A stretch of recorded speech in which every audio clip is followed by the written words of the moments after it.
So I have the privilege of introducing our guest speaker tonight. In case you haven't heard, his name is Mark Schultz. We have 3 Mark Schultz in the room, in this room today. But this Mark Schultz is a platinum-selling artist who is an 18-time Dove Award nominee, including Artist of the Year, Song of the Year, Album of the Year, Writer of the Year, Male Vocalist of the Year. Mark has been featured on CNN, ABC, 2020, and a special guest on Extreme Home Makeover. Yes. Mark has had 13 #1 songs in his career. He's from Colby, Kansas. He went to K-State. And his parents live in Overland Park. Welcome, Mark Schultz.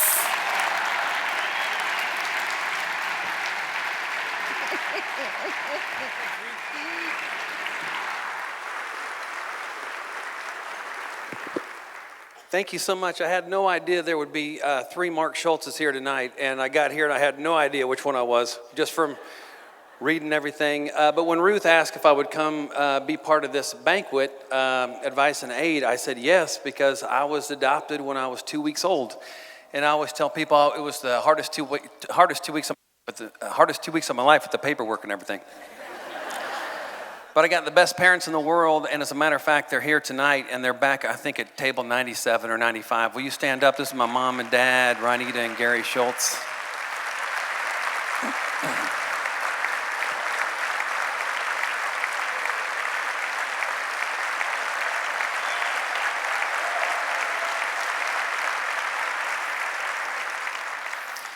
My dad loved that. My mom hated every second of that. But I was moved when I saw the parade of kids that came across this floor earlier, and that little boy who you were giving him a standing ovation, he just stopped and gave everybody else a standing ovation. That may be the best thing that happens tonight. I'm just telling you, that was great. And moved because I was born in Kansas City, Kansas. I had a birth mom from Kansas City, Kansas. And there's a chance that I wouldn't be here if not for a place like Advice and Aid. So it's a huge honor for me to be here and to speak. I speak at a lot of these, and I do concerts all over the place. But to actually get to come back and do this in the town that I was born in, that's pretty great. Today I stopped by Advice and Aid, and I met the whole team. They're unbelievable. And I met a minister there, a young man who also is a mentor for men there. And it gave me an idea of a song to do tonight because 2 years ago, I realized how important this is. Our church said, hey, COVID's going on. You're not doing any concerts. So why don't you come being a mentor for us? We have some guys who are having trouble keeping jobs and getting jobs, and would you help out? And I was like, sure, I would help. And so I got there, and they introduced me to this guy. They said he's got a drug addiction and some other problems, and he just needs a mentor. And so I said, sure. And he said, so you're going to help me get a job and keep a job? And I said, sure. And he said, well, what do you do? And I said, well, I do music, And he goes, what does that mean? And I said, well, I go around and I do concerts and things. And he goes, oh, great. How are you supposed to help me get a job? You don't even have a real job. And it hurt a little bit. It was true. So, but what I realized is God is in that place.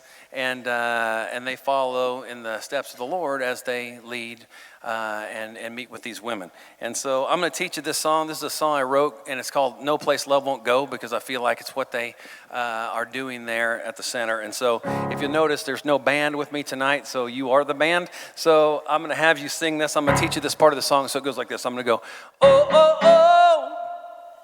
But that's way too high, and I'm not going to do that.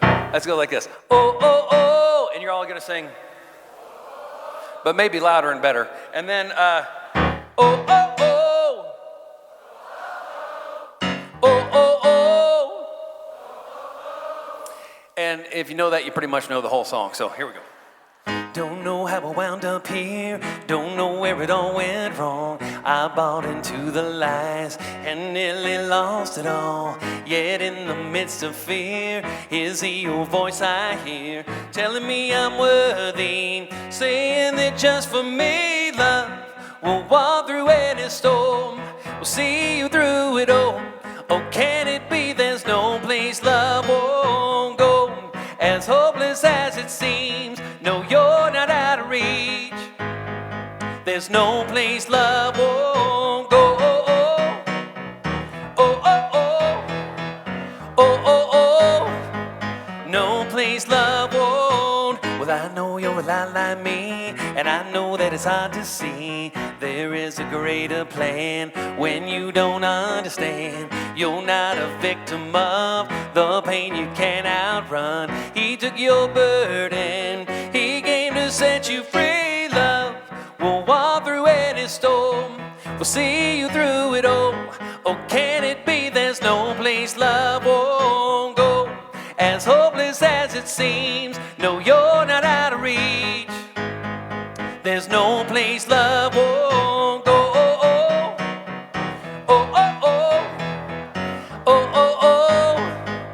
No place love won't. 'Cause your God, he longs to meet you no matter where you are. His arms are gonna reach you. You've never gone too far. 'Cause love will walk through any storm, we'll see you through it all.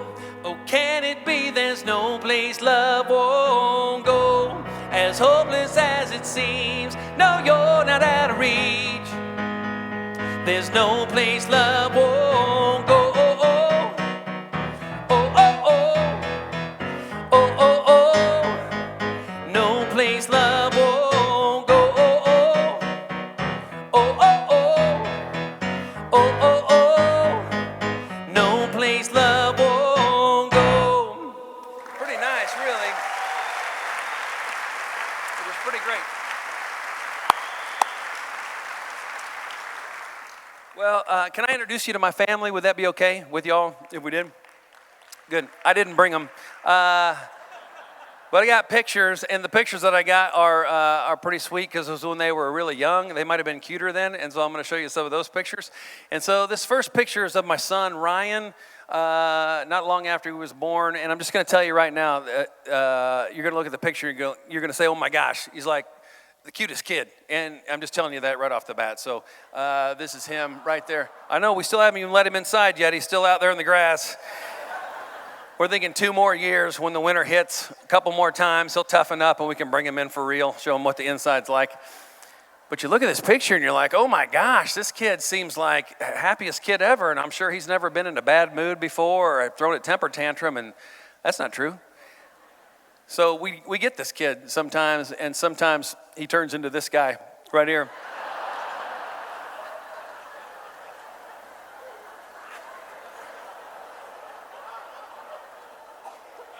So I told his mom, you can't put a kid like that, a boy, out in a green bumbo seat next to a green leafy plant. That's emasculating. You can't.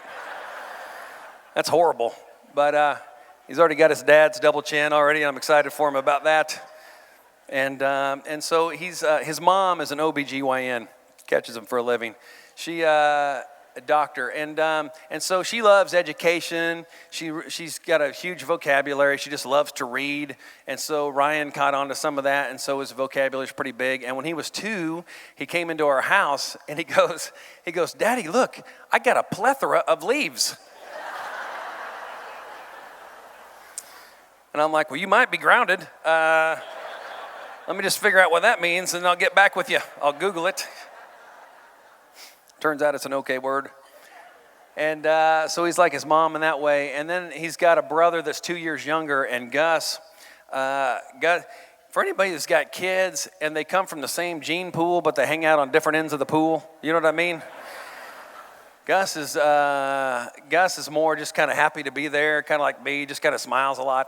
And even when he's sleeping, he smiles, and you're like, man, there's no way that could happen. But this is Gus taking a nap right here. I'm going to show you a picture of their mom reading them a book, and I want you to see if you can pick out the one who's really dialed in to reading and educational things, and then maybe the one that's not quite as dialed into it. Anyway, it's real subtle because they're brothers, but you got to just look really close and see if you can just pick it out yourself. See if you can dial.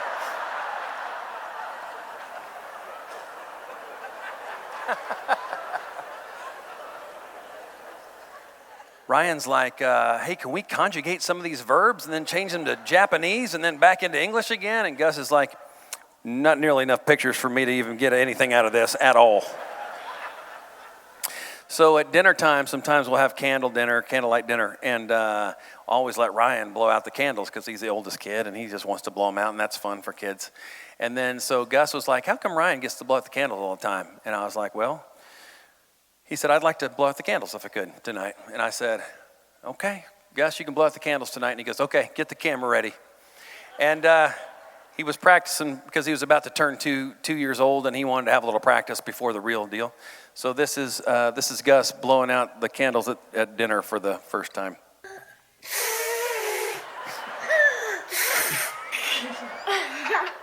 Try again, baby. Keep going. Don't touch it. Just try to blow it out. Gotta blow it out. So that's what we got going on at my house right now, and we're thinking homeschool on that deal, probably. I'm not sure, but I show you those pictures of my boys because a couple years ago I was getting ready to do an event, adoption event, and I was getting ready to walk on stage, and they were getting ready to announce me, and a lady stopped me at the door. She was about 75, and she said, you're going on stage? And I said, yeah. And she said, hey, are you adopted? And I said, yeah. And she said, have you ever met your birth mom? And I said, no, I never have. And she said, you think you will someday? And I go, I don't know. I said, I'm just, it's probably a time in her life where she was kind of selfish, and she was just like, I'm just going to give up. And here I am, and so probably not. And I was getting ready to walk on, and she got really like in my face, like really, really up closer than she should have. And her face turned red, and her lip was kind of quivering. And she said, did you say selfish? And I said, well, I'm trying to get to the stage, and I don't want to get beat up by a 75-year-old woman. And she said, let me ask you something. She said, have you ever been pregnant before? And I was honest, and I said, no. And she said, for a young girl in crisis, not married, and confused and not knowing where to go, it's not out of selfishness that you were born. And then she asked me if I'd ever given birth, and I told her no to that as well. I had not. And she said, for a young lady to go through that whole process of 9 months and then go through the pain of giving birth to you, I guarantee it wasn't out of selfishness that you were born. And then she said, in your case, it's a specific case, but in your case, that birth mom would have given birth to you, and then she would have held on to you for a while, and then she would have told you, I want to give you the best life possible. But I'm not able to do that right now. But I know that there's a family that's been praying for somebody like you. And so she kissed you on the head, and she gave you to a nurse who took you to your mom and dad. I can guarantee you it wasn't out of selfishness that you were born. It was out of love. And my jaw hit the floor because I never realized in that moment what a hero my birth mom was. And what champions a place like Advice and Adar, that I might not be here had it not been for an organization like that.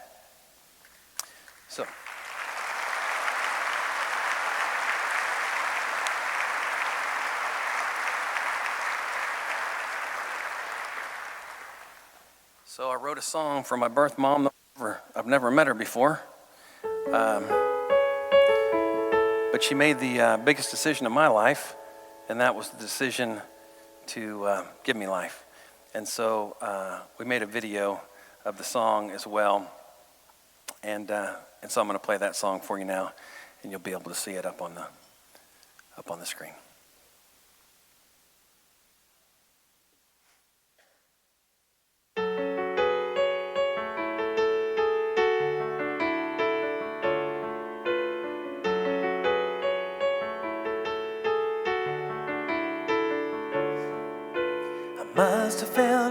tears when they took me from your arms. I'm sure I must have heard you say goodbye. Young and so afraid, had you made a big mistake? Or could an ocean even hold the tears you cried? But you had dreams for me, you wanted the best for me.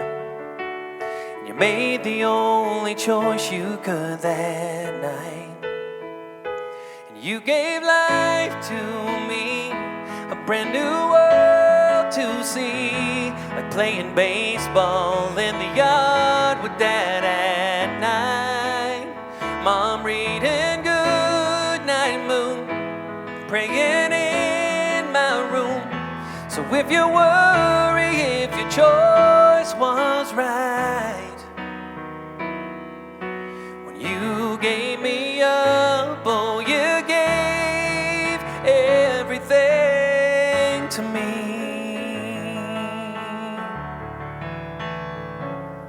And if I saw you on the street, would you know that it was me?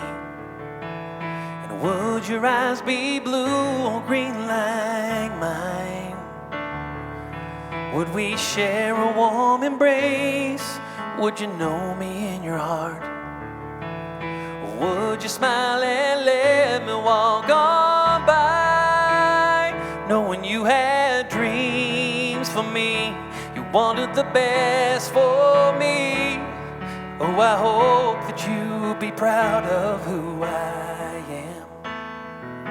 'Cause you gave life to me, a chance to find my dreams, and the chance to fall in love. You should have seen her shining face on our wedding day.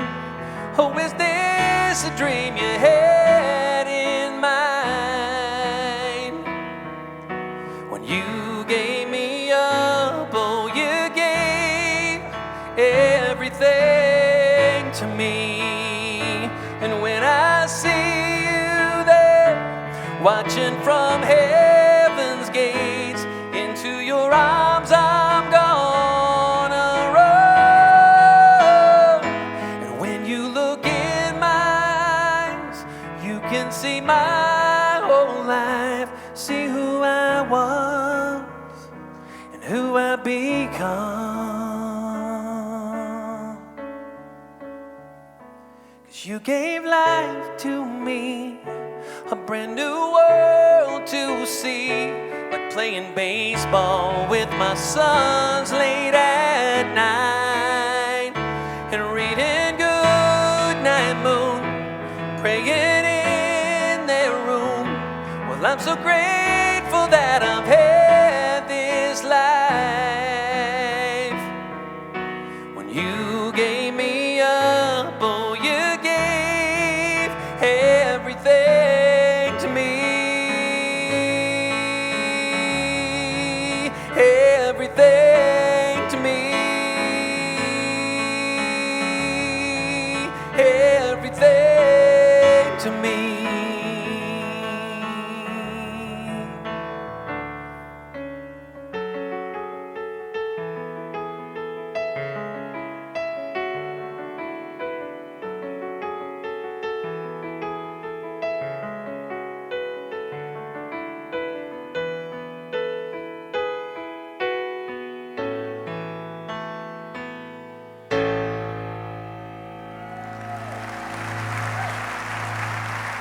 Thanks, y'all.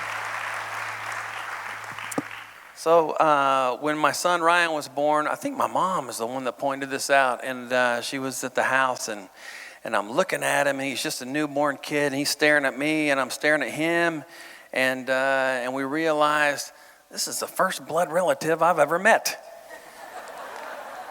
And that was pretty cool, and I thought that was pretty great. And I also thought about my birth mom, and if she realized that she had a baby, but that baby just didn't stop with me, there'd be a continued story to tell after. And so I was adopted a couple times in my life, once from my mom and dad from here. And then 23 years later, I graduated from Kansas State University so that I could go to Nashville and had a marketing degree from Kansas State so that I could go to Nashville and become a professional waiter. And so I drive to Nashville with everything packed in the back of my Mazda RX-7, not a lot of stuff. And I answered an ad in the paper, and there was a house that I could stay in and rent a room from them. And so I pulled up to the address, and it was a great house. I mean, it was a white house with a white picket fence, and I was like, I think I could be happy here and start my waitering career. And I pulled in to the driveway, and a mature couple came out of the house. And they started walking down the driveway towards me, and I was getting out of the car, and they said, "Hey, can we help you?" And I said, "Yeah, I think I live here." And they said, "We've lived here for 45 years, and we've never seen you before." And their names were Henry and Liz, and they said, "I think you live in the shack right over there." And so, sure enough, I lived in the shack right next to them. So I went over there, and I started unpacking my clothes, and they called me, and they said, "Hey, we looked at you, and we don't think you can feed yourself. So why don't you come on back over here, and we're going to feed you." And I'd never met a Southern person before, and they scared me because they fried everything before they ate it. And she was frying a chicken fried steak, and what I didn't realize is this was Henry and Liz grew up with Minnie Pearl off of Hee Haw. If you've ever seen Hee Haw before, they were best friends. True story. They were best friends growing up. Sarah Cannon is Minnie Pearl's real name. They were best friends growing up, so it was like moving in next to Minnie Pearl, and that's where it was. So they fed me every night that I lived in Nashville for 9 months. And that first night I was there, Henry said, "Hey, did I ever tell you about my first date with Liz?" And I'm like, "No, because I don't even know you people." And he said, "She used to live in this house." And then when I was 18, I got up the nerve and I came and I asked her if I could ask her dad if I could take her on a date. And he said, "Son, this is my only daughter. I want you to walk her to the movies, and I want you to walk her home, and I want you to promise me you're never going to leave her side." And I love that story, but Henry would forget that he told it to me, and he told it to me every single night for like 9 months. But I was hungry, so I just kept my mouth shut, and I just kept eating. And so I always thought, if I ever write them a song, it's got to be called "Walking Her Home," because basically that's the only story that Henry remembers. And so I moved over to the other side of town and became a youth director at a church so that I could get duct taped by kids for fun. And I called Henry 5 years later, and I said, "Henry, I think I've almost got your song done." He's like, "Good, because time's ticking. We're in the nursing home. And you better get over here and play it." So I drove to the nursing home, and I got there. One of the things I didn't tell you, Liz, when I was staying, next door to neighbors, she would cut my chicken fried steak up every time into squares because I was only 24. And so I get to the nursing home, and Henry's having lasagna. She's having lasagna. There's a lasagna cut up into little squares next to Liz. And I play him the song. And I said, "It's not done. I know it's like missing a whole last verse and chorus, but I got as much as we got." And they said, "We want to hear it." So I played it for them, and then they really loved it. And afterwards, Henry puts his arm out like this, and Liz gets in there. And they say goodbye, and they shuffle on down to their room. Now, it was a long hallway, and it was 2 o'clock in the afternoon, and I was laughing because I was like, "You people are so slow that you're not even going to make it to your room. At 5 o'clock, you're going to have to make a U-turn and come back for dinner. That's how slow you people are." But as I was watching them, I was like, "Oh my gosh, Henry, you just finished my song for me," because I realized in that moment, what a good man, what a good husband, what a good dad, what a good spiritual leader he is of his family. I shouldn't be laughing. I should be on my knees praying I'm that guy when I'm 90 years old. And so I wrote this song for them. And one of my favorite the stories about Henry and Liz, with my first Christmas in Nashville, I was going nowhere, supersonic fast. And Liz had me over for Christmas dinner. I knew it was Christmas because she put a little piece of holly on the chicken fried steak. And she said, she put a telephone on the table, and she's like, the kind. And she said, "Hey, you need to call your folks." And I said, "What for?" She said, "Well, Henry and I have been talking. And we decided if we had a son who was trying to make it in the world today, we'd want somebody to look out after him. So you just call your folks and tell them they got nothing to worry about because you just got adopted by Henry and Liz." So if you know any of these songs that I'm playing or have heard them on the radio, it's because I wrote them. But I wrote them because I lived next to Henry and Liz, who fed me every night and believed in me so much that I decided I just wasn't going back, and I was going to stay in Nashville, and that's why these songs are where they were born. And so this is a song for two of my favorites in Nashville. Looking back, he sees it all. It was her first date the night it came to call, and her dad said, son, have her home on time, and promise me you'll never leave her side. He took her to a show in town. He was 10 feet off the ground. He was walking her home and holding her hand. Oh, the way she smiled and stole the breath right out of him. And down that old road with the stars up above, he remembers where he was the night he fell in love. He was walking her home.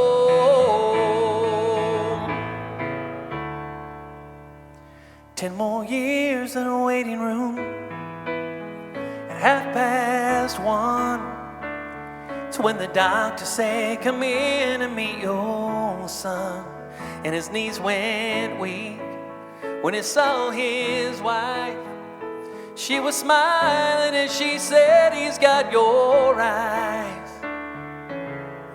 And as she slept, he held her tight. His mind went back to that first night. He was walking her home and holding her hand. Oh, the way she smiled and stole the breath right out of him. And down that old road with the stars up above, he remembers where he was the night he fell in love. He was walking her home, and he walked her through the best days of her life. 60 years together, and he never left her side.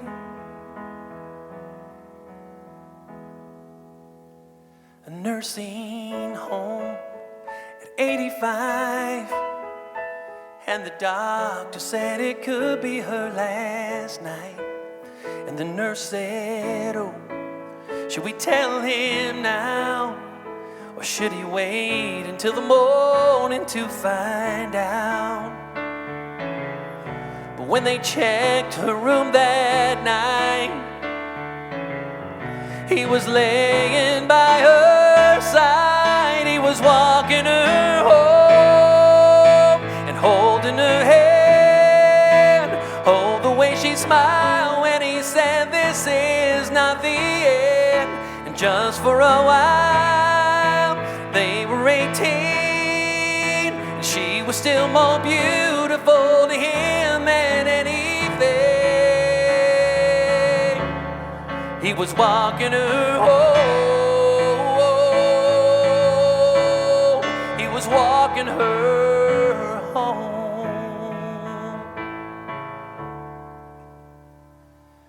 Looking back,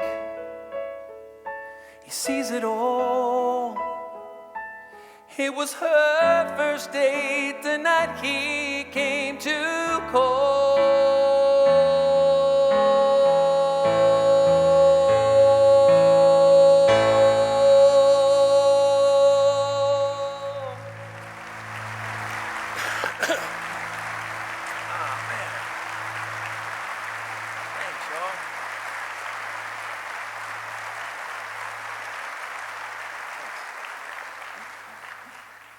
Well, I just asked my mom again today. She was telling me the story. I said, please tell me the story about when I was adopted, when you got me, because I know it's got to be awesome. And she told me the story. Kansas Children's Service League, the house. And they go to the house and they walk inside and they walk up the steps and they get to the top of the steps and they walk in a room. And I'm in a crib in the room and they walk in and they have to decide if they're going to adopt me or not. And they look at me. They actually looked at me and then they went to eat dinner and then they came back. And I could see my mom saying to my dad, so looking at me and then looking at my dad and looking at me and then looking at my dad and going, well, what do you think? And my dad going,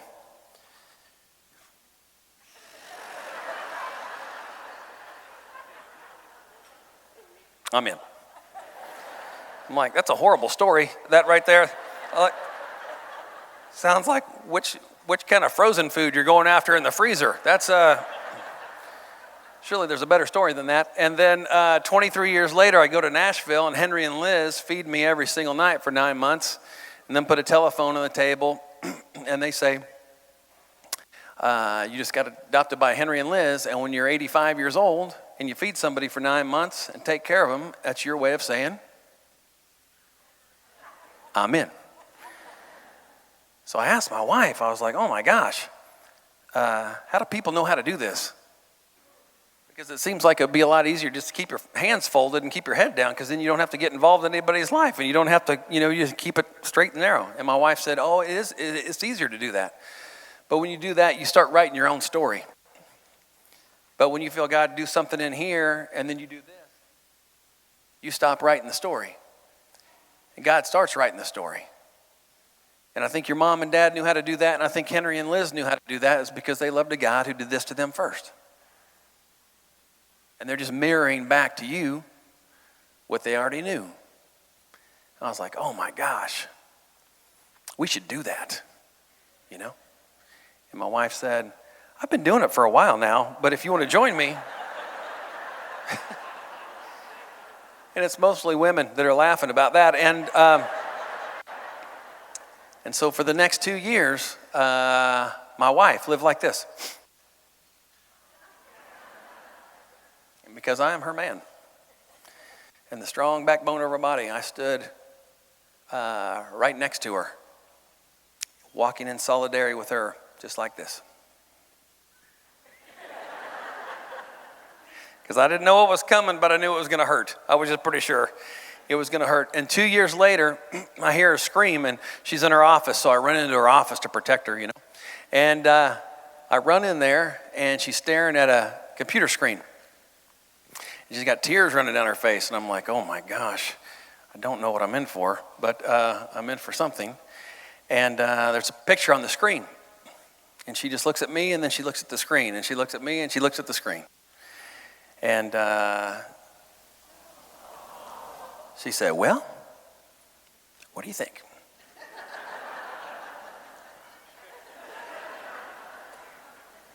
And 2 weeks later, it should have been 6 months, but she's like really good at paperwork. We're in China.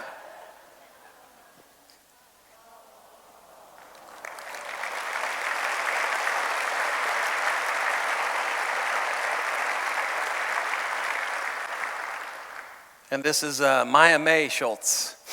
And so this is the day before she came home to the United States, getting prepped.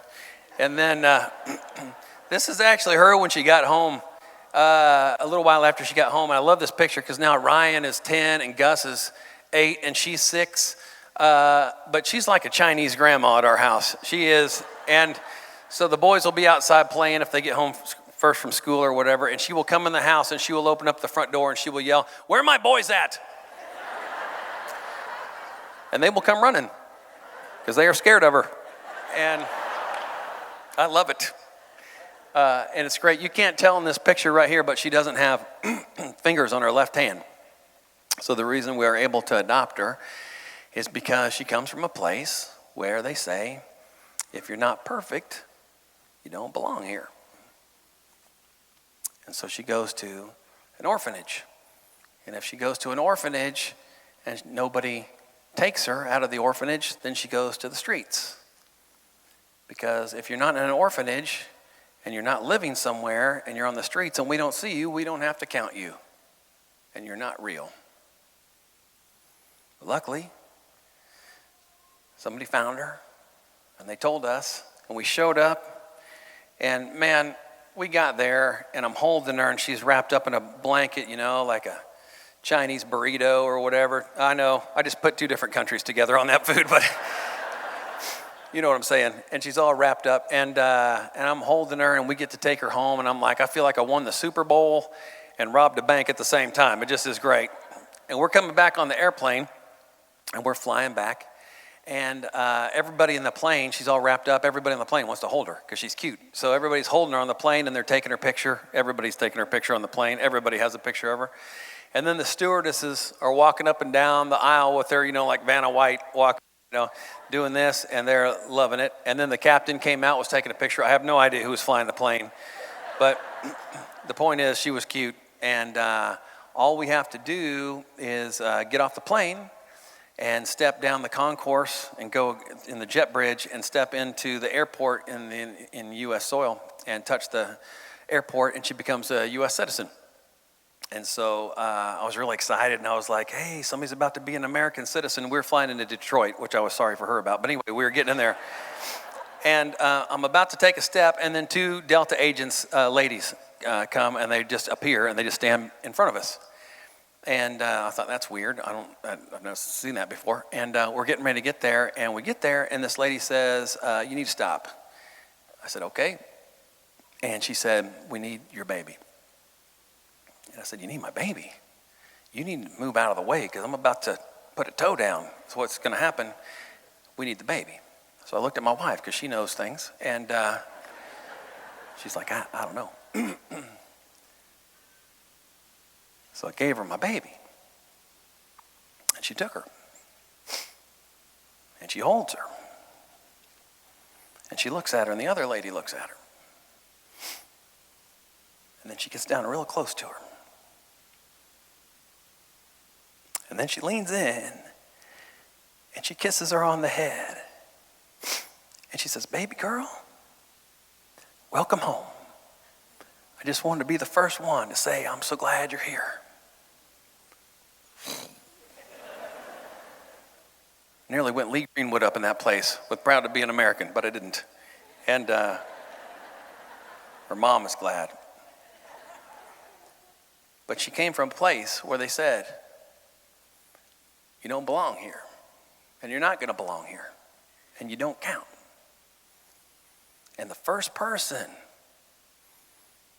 that she meets when she comes back here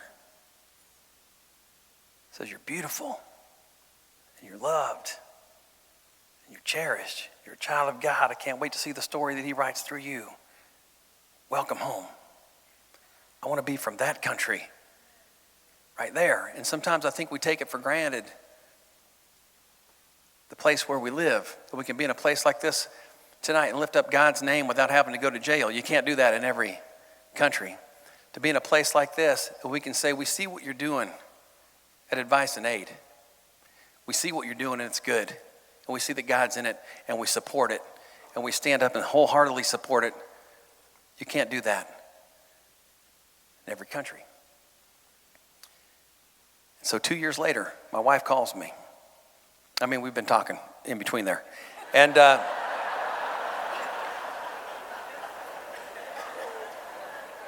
like texting, can you pass the salt? Yes. Oh, that's the pepper, LOL. And she said, hey, what are you doing? And I said, well, I'm doing a concert in Wisconsin. You know that because that's where I left this morning when I was coming here. And she said, how fast can you get to Kansas City? What's in Kansas City? Here's the thing. When you stay small and you keep your head down, you write your own story. But my wife,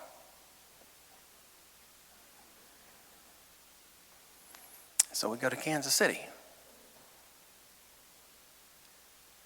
The Kansas Children's Service League.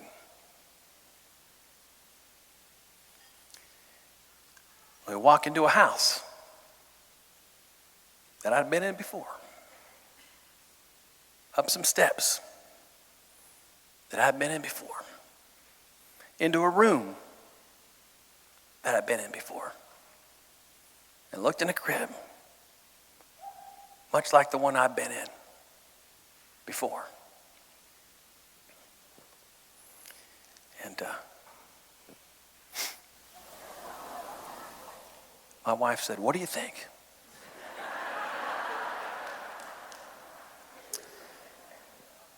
So this is us a couple Christmases ago. That's why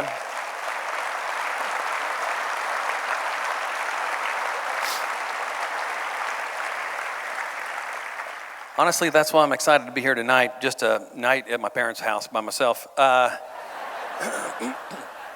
love them, but every once in a while, a night away is okay. It's pretty good. So here they are at our house, and I think about Maya May, and I think about Ebby Lou, and I think of this is Ebby Lou from right here in Kansas. She wasn't born with a hat, but she's from right here. And I look at these two right here. Whew. And I wonder, my birth mom, imagine these two with a place, to be helped with a place like Advice and Aid, to be there. One of them may not be here, had not been for them. And so here's what my mom and dad didn't do when they adopted me. They didn't say, "Hey, can you tell us what his GPA might be if we adopt this one? Because if it's pleasing to us, we might adopt him. Or will he play professional baseball?" They didn't ask that. They just said, "We're in. We'll invest in this life." And Henry and Liz didn't say, "Are you going to have gold records and you can have a tour bus and you can tour around the world and we have a bunch of shows? Because if you are, let us know now because we want to introduce you to our neighbors and let them know because we think that would be really cool." They didn't do that. They just said, "We're in. We'll invest in this life." So here's my hope tonight. You'll see what Advice and Aid is doing in your community. And through your act of generosity, say, "We're in. And we'll invest in these lives."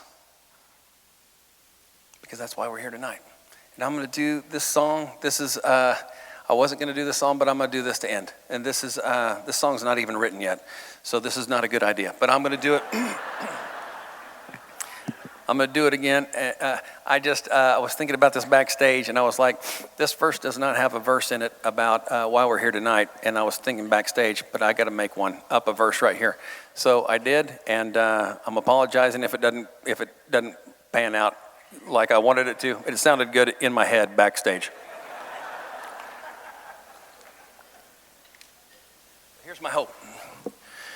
My hope is that tonight we can raise $875,000 for this place to help them do what they do best. Save lives, encourage women and men.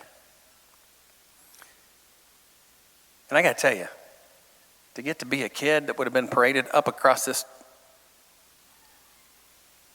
stage and to get to be here in front of you all, say thanks to the work of a place like Advice and Aid. It is a huge honor to get to be here and see who the next kid 25 years from now is up here on stage doing the same thing so he can thank you. So I do this song because to me it speaks to what they're doing. And they're helping write stories every single day. Stories that may not have even been thought at the time, but they were going to have a life to have a story. Stories in the women, stories in the men, and stories of these kids who they're being a voice for the voiceless for. And so, again, I'm going out on a big limb, but I don't care because it's what you guys do, and so I'm going to do my best. So thanks for having me. And they're not going to make it. That's what everyone says. The damage is done and their love has run dead. There's nothing to do now, it's just time to let go. No storybook ending as it comes to a close. She sits in a clinic, scared and alone. Nowhere to turn to, she's got nowhere to go. She carries a life and a choice that she'll make. But there's an advice and a clinic just down the way. 'Cause it turns out the stories that God loves to tell are the ones that we're certain won't turn out so well. But He loves rewriting our hopelessness into His glory. Yes, it turns out that God loves a comeback story.